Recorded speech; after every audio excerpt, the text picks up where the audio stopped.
परमेश्वर के नाम की महिमा हो। आप सभी को जय मसीह की। दैनिक एक मिशनरी जीवन में एक बार फिर मित्रों मैं आपका स्वागत करती हूँ एक नई मिशनरी के साथ। आज की मिशनरी जीवन में हम ध्यान देंगे सोलोमन जिन्सबर्ग के समर्पण जीवन के बारे में। जन्म 9 अगस्त 1867, मृत्यु 1 अप्रैल 1927, मूल स्थान पोलैंड, दर्शन ब्राजील।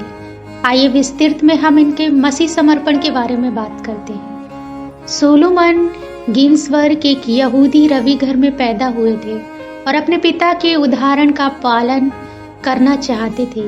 एक दिन युवा सुलेमान ने किसी को यशायाह के 53वें अध्याय को पढ़ते सुना।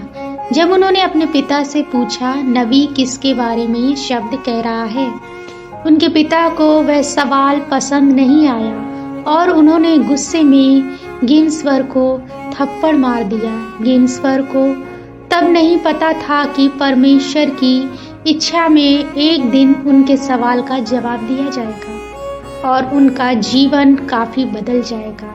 सोलोमन बड़े होकर अपने चाचा के स्टोर में काम कर रहे थे। एक विशिष्ट रूढ़िवादी यहूदी होने के नाते उन्होंने अपनी सभी परंपराओं का शक्ति से पालन किया, जब तक कि मसीह के सुसमाचार ने उन्होंने एकदम से जीवन को बदल नहीं दिया।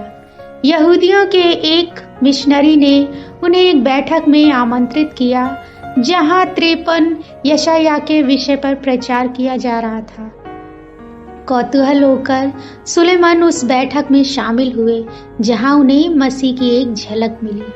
वहां उन्हें आश्वासन मिला कि यीशु मसीह में हर भविष्यवाणी पूरी हुई है और वह परमेश्वर का पुत्र है। तब उन्होंने तुरंत अपने पापों के लिए पश्चाताप किया और उद्धार का अनुभव प्राप्त किया।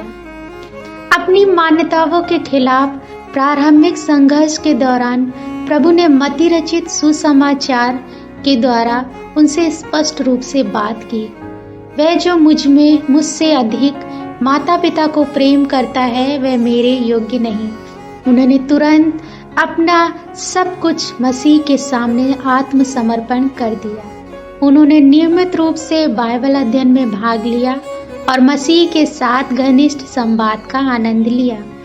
उन्होंने लंदन के राजमार्गों और उपमार्गों पर जाकर सुसमाचार का प्रचार किया। उन्होंने यहूदियों के बीच भी सेवा की, लेकिन बाद में उन्हें एहसास हुआ कि अन्य जातियों के बीच सेवा करने की उनकी बुलाहट है। जब अन्य जातियों के बीच ब्राजील में सेवा करने का निमंत्रण मिला तो उन्होंने तुरंत अंगीकार किया। उन्होंने पुर्तगाल में महारत हासिल की और फिर उसमें ट्रैक्ट प्रकाशित किए।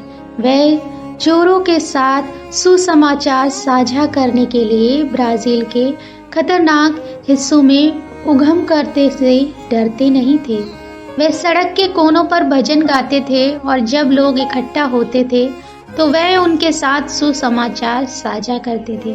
उन्होंने कई सुसमाचार साहित्य प्रकाशित किए जिससे लोगों और कैदियों का जीवन बदल गया।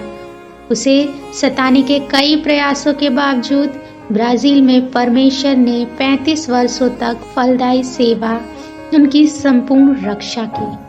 प्रिय, क्या आपने सुसमाचार के प्रचार के लिए अपना सब कुछ मसीह के सामने आत्मसमर्पण कर दिया है? हे प्रभु, मेरी आंखें खोल दे ताकि मैं आपके उद्धार और अद्भुत कामों का वर्णन देश देश के लोगों के बीच कर पाऊं। आमीन। परमेश्वर आप सभी को आशीषित करे।